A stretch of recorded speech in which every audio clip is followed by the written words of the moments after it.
Bismillahirrahmanirrahim. Assalamualaikum warahmatullahi wabarakatuh. Kita masih pada tema yang sama dengan pertemuan kemarin, yaitu sumber hukum Islam. Kemarin kita sudah belajar bahwasanya sumber hukum Islam itu ada 3. Yang pertama yang sudah kita pelajari adalah Al-Qur'anul Karim. Nah, sedangkan yang kedua, hari ini kita akan belajar Al-Hadis.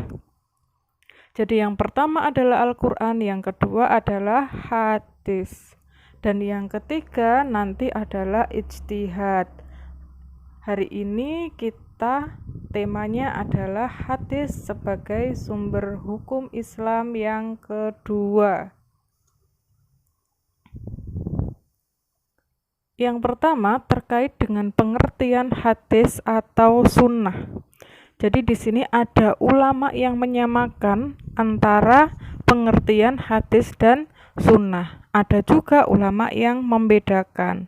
Nah, ulama yang menyamakan di sini mengertikan hadis dan sunnah itu sama, yaitu segala perkataan, perbuatan, dan ketetapan yang dilakukan oleh Nabi Muhammad. Sedangkan ulama yang membedakan antara hadis dan sunnah di sini mendefinisikannya secara berbeda. Yang pertama, sunnah, yang dimaksud dengan sunnah adalah segala sesuatu yang berkaitan dengan tindakan atau perbuatan yang dilakukan oleh Nabi Muhammad. Misalkan puasa Senin Kamis atau Qiyamul Lail. Nah, itu adalah merupakan tindakan ataupun kebiasaan yang dilakukan oleh Nabi Muhammad. Itu yang dinamakan sunnah. Sedangkan hadis adalah perkataan Nabi Muhammad. Jadi ulama yang membedakan ini mendefinisikannya secara berbeda. Kalau sunnah itu terkait dengan perbuatan, kalau hadis itu terkait dengan ucapan. Tetapi ulama yang menyamakan baik hadis maupun sunnah itu ya perkataan, ya perbuatan, ya ketetapan, semuanya jadi satu. Kemudian di sini hadis sebagai perkataan Nabi Muhammad memiliki 3 struktur. Di antaranya ada yang namanya sanad, ada yang namanya matan, dan juga ada yang namanya rawi. Kita lihat penjelasannya. Di sini ada contoh sebuah hadis. Anak-anak bisa membacanya terlebih dahulu. Lalu kita menuju pada penjelasan bagian bawah. Di sini yang dimaksud sanad adalah sekelompok orang yang menyampaikan hadis dari Rasulullah SAW hingga sampai kepada kita sekarang ini. Nah, nanti kita jelaskan mana tuh yang dimaksud dengan sanad. Yang kedua, matan. Matan itu adalah isi atau materi dari hadis. Yang ketiga, rawi adalah orang yang meriwayatkan hadis. Sekarang kita cermati hadis yang ada di atas ini. Di situ diawali dengan haddatsana Humaiti Abdullah bin Zubair. Qala haddatsana Sufyan. Qala haddatsana Yahya bin Sa'id al-Ansori. Qala ahbaroni Muhammad bin Ibrahim at-Taimi annahu sami'a al-Qamah bin Waqqas, sampai dengan sami'tu Rasulullah sallallahu alaihi wasallam yaqulu innamal a'malu bin niyat wa innama likulli imri'in ma nawa faman kanat hijratuhu ila dunya yusibuha au ila imra'atin yankihuha fahijratuhu ila ma hajara ilaih. Rawahu Bukhari. Nah, di sini yang pertama, sanad adalah sekelompok orang yang menyampaikan hadis dari Rasulullah hingga sampai pada kita. Kira-kira dari hadis ini mana yang dinamakan sanad, mana yang dinamakan matan, dan mana yang dinamakan rawi. Kita baca artinya. Telah menceritakan kepada kita Al-Humaidi Abdullah bin Zubair. Dia berkata telah menceritakan kepada kami Sufyan yang berkata bahwa telah menceritakan kepada kami Yahya bin Sa'id al-Ansori berkata telah mengabarkan kepada kami Muhammad bin Ibrahim At-Taimi bahwa dia pernah mendengar Alqamah bin Waqqas Al-Laitsi berkata, saya pernah mendengar Umar bin Khattab di atas mimbar berkata, saya mendengar Rasulullah SAW bersabda, semua perbuatan tergantung niatnya, dan balasan bagi tiap-tiap orang tergantung apa yang diniatkan. Barang siapa niat hijrahnya karena dunia yang ingin digapainya atau karena seorang perempuan yang ingin dinikahinya, maka hijrahnya adalah kepada apa yang dia niatkan. Hadis riwayat Bukhari. Nah, yang pertama adalah sanad, sekelompok orang yang menyampaikan hadis dari Rasulullah hingga kepada kita sekarang ini. Nah, yang dinamakan sanad ini adalah mulai dari bagian awal. Kita lihat lebih jelasnya. Ya, mulai haddatsana Humaidi Abdullah bin Zubair, qala haddatsana Sufyan, sampai dengan terakhir kita menemukan kata-kata Rasulullah Shallallahu Alaihi Wasallam yaqulu, atau biasanya qala Rasulullah Shallallahu Alaihi Wasallam. Kalau kita sudah menemukan kata-kata Rasulullah, berarti kan itu sumber utamanya Rasulullah.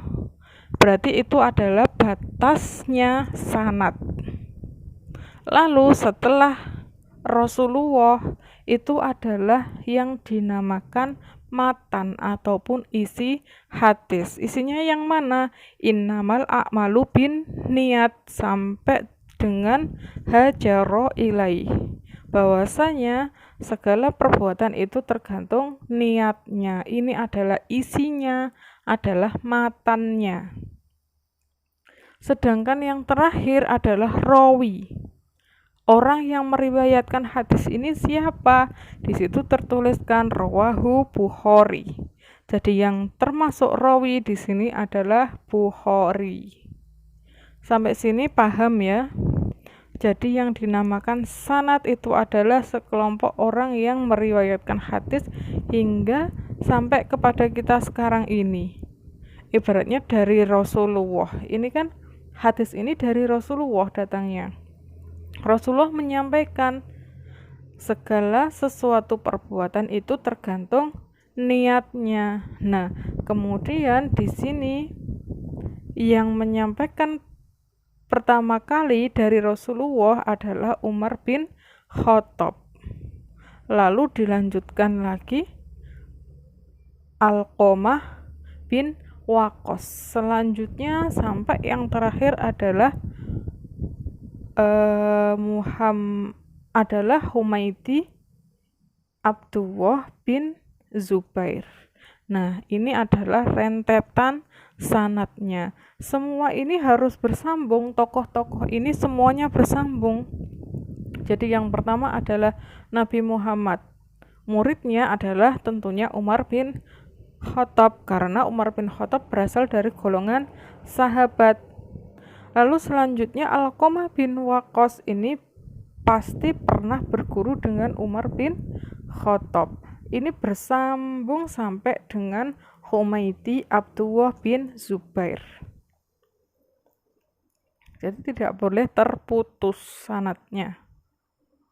Kita lanjut pembahasannya. Fungsi hadis terhadap Al-Quran. Yang pertama adalah menjelaskan ayat Al-Quran yang masih bersifat umum. Contohnya adalah perintah sholat. Di Al-Quran banyak sekali perintah sholat. Aqimus sholata, ya kan, dan dirikanlah sholat. Tetapi dalam Al-Quran tidak pernah merincinya, hanya disuruh untuk mendirikan sholat, mengerjakan sholat, bagaimana tata caranya. Nah, itu yang dijelaskan dalam hadis, yaitu shollu kama ro'aitumuni usolli, sholatlah sebagaimana kalian melihatku sholat. Artinya kita disuruh untuk belajar kepada Nabi Muhammad tata cara sholat, rukun syaratnya, kemudian rokaatnya berapa, waktunya kapan, itu yang menerangkan, yang menjelaskan adalah hadis.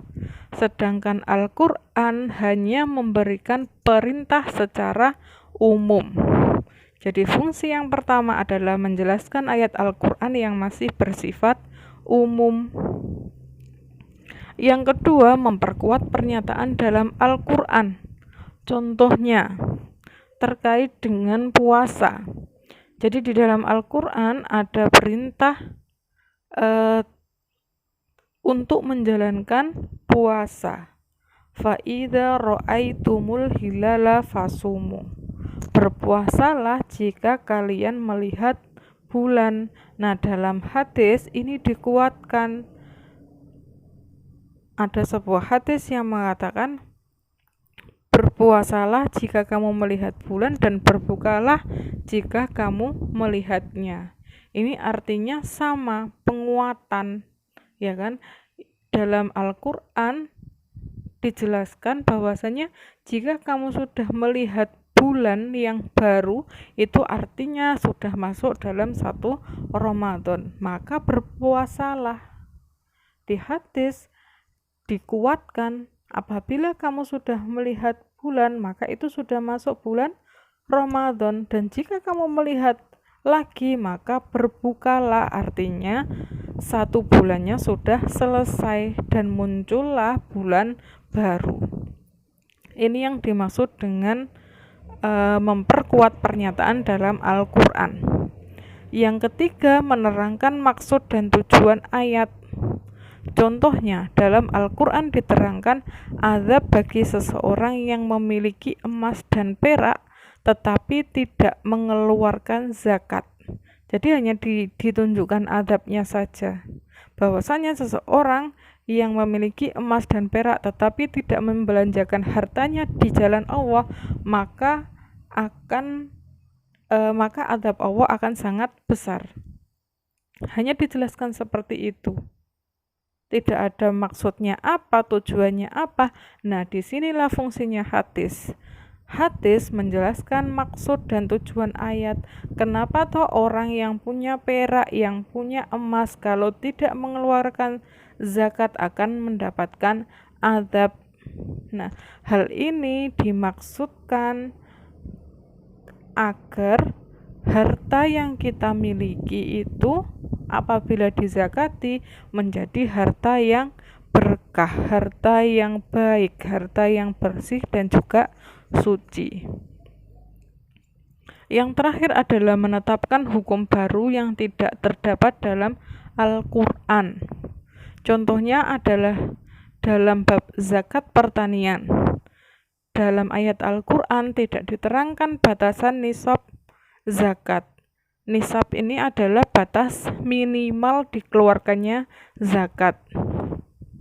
Nah, di Al-Quran di sini diterangkan tidak diterangkan batas nisab zakat, melainkan segala penghasilan wajib dikeluarkan zakatnya. Jadi semua penghasilan yang kita miliki wajib dikeluarkan zakatnya. Sedangkan dalam sunnah Rasulullah menjelaskan tidak ada kewajiban zakat dari hasil pertanian yang kurang dari 5 wasak. Jadi di sini ada batasnya. Itu ya, batas minimalnya dijelaskan oleh hadis.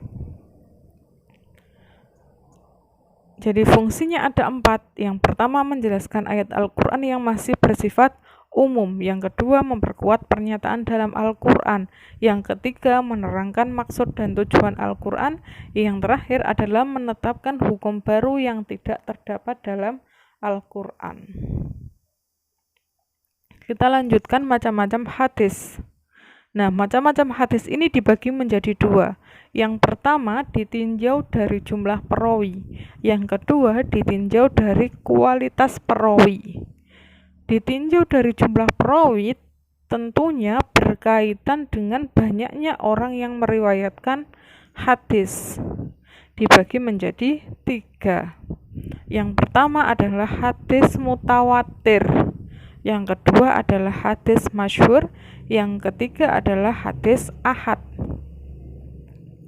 Hadis mutawatir diriwayatkan oleh banyak perawi. Yang dari banyak perawi itu tidak mungkin bersepakat untuk berdusta atau berbohong. Jadi tidak akan kompak atau berkompromi untuk membuat kebohongan. Ini yang dinamakan hadis mutawatir. Sedangkan yang kedua, hadis masyhur adalah hadis yang diriwayatkan oleh dua orang atau lebih. Tetapi lebihnya ini tidak sampai mencapai derajat mutawatir. Artinya jumlahnya masih di bawahnya mutawatir. Namun setelahnya tersebar dan diriwayatkan oleh banyak tabi'in. Makanya hadis ini disebut hadis yang masyhur. Yang ketiga adalah hadis ahad. Hadis ahad ini hanya diriwayatkan oleh satu atau dua orang perawi. Masuk pada bagian yang kedua, yaitu hadis ditinjau dari kualitas perawinya. Dibagi menjadi 4. Yang pertama adalah hadis sahih. Apa tuh yang dimaksud dengan hadis sahih? Nah, yang dimaksud dengan hadis sahih adalah hadis yang perawinya adil, yang perawinya memiliki hafalan yang kuat, tajam penelitiannya, kemudian sanadnya bersambung seperti yang dijelaskan tadi pada bab sanad, matan dan juga rawi, ya, tidak tercela, tidak bertentangan dengan riwayat orang yang lebih terpercaya. Yang kedua adalah hadis hasan. Di sini kriterianya sama dengan hadis sahih, hanya saja perawinya memiliki hafalan yang kurang kuat. Hanya itu saja bedanya dengan hadis sahih. Yang ketiga adalah hadis dhaif. Dhaif ini tidak memenuhi kriteria kualitas hadis sahih dan juga hasan. Misalkan dalam hadis sahih di sini kan perawinya adil, kuat hafalannya, tajam penelitian, sanad bersambung, tidak tercela, tidak bertentangan dengan riwayat orang yang lebih terpercaya. Nah, kalau hasan di sini sama, perawi adil tetapi hafalannya kurang kuat, tetap tajam penelitiannya, sanadnya juga bersambung, tidak tercela, tidak bertentangan dengan riwayat orang yang lebih terpercaya. Nah, di dhaif ini tidak memenuhi kriteria sahih dan juga hasan.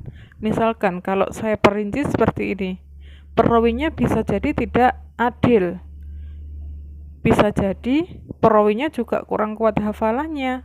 Ini kan sudah gugur, di sahih dan juga hasan sudah gugur.